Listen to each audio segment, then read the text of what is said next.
North and South Korea have agreed to a complete denuclearization of their peninsula in historic talks between the two leaders. North Korean leader Kim Jong Un pledged new history with South Korea as he met his counterpart south of the border, President Moon Jae-in.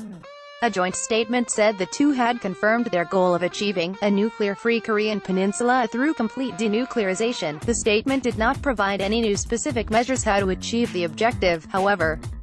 It is the first time in 65 years that the leaders from the North and South have come face-to-face, making it a rare moment in history and a potential turning point. Mr. Kim stepped over the border to greet his rival, and in an unchoreographed move, Mr. Kim then invited Mr. Moon to cross briefly north with him before they returned to the south for talks on Pyongyang's nuclear weapons.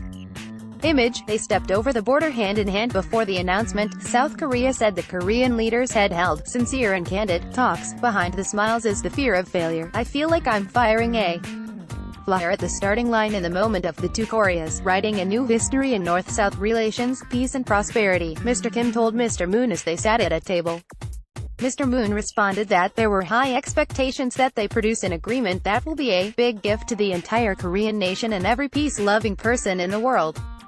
Image, the meeting comes ahead of a planned summit between Mr. Kim and Donald Trump. The two exchanged warm and encouraging words, with Mr. Kim repeating, "I am so glad to meet you," and Mr. Moon calling it a pleasure. Mr. Kim and Mr. Moon poured a mixture of soil and water from both countries onto a pine tree they planted at a truce village as a symbol of peace before resuming their summit.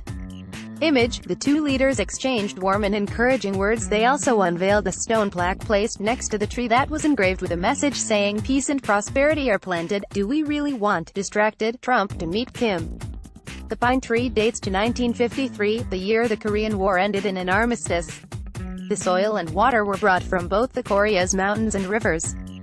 Image, they planted a pine tree in the truce village. The leaders then talked while walking unaccompanied on a nearby bridge before they are expected to resume the afternoon session of their summit at Panmunjom, a small village located in the demilitarized zone separating the two Koreas.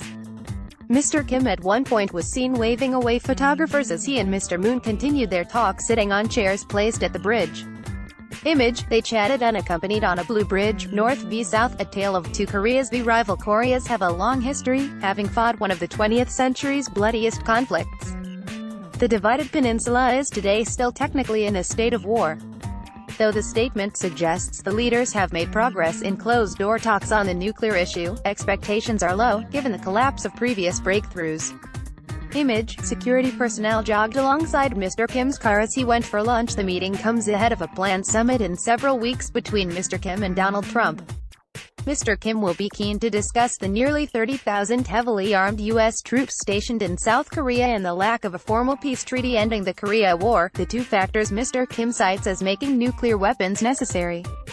Siobhan Robbins, Sky's Southeast Asia correspondent, said, both sides are acutely aware a breakdown of talks could catapult the peninsula towards fresh conflict or push the fiery and unpredictable Donald Trump to order a preemptive strike. History has proven on this peninsula the road to peace is littered with failure. If, as many fear, in a few months the Kim family smiles turn out to be fake, the consequences for the world could be truly devastating.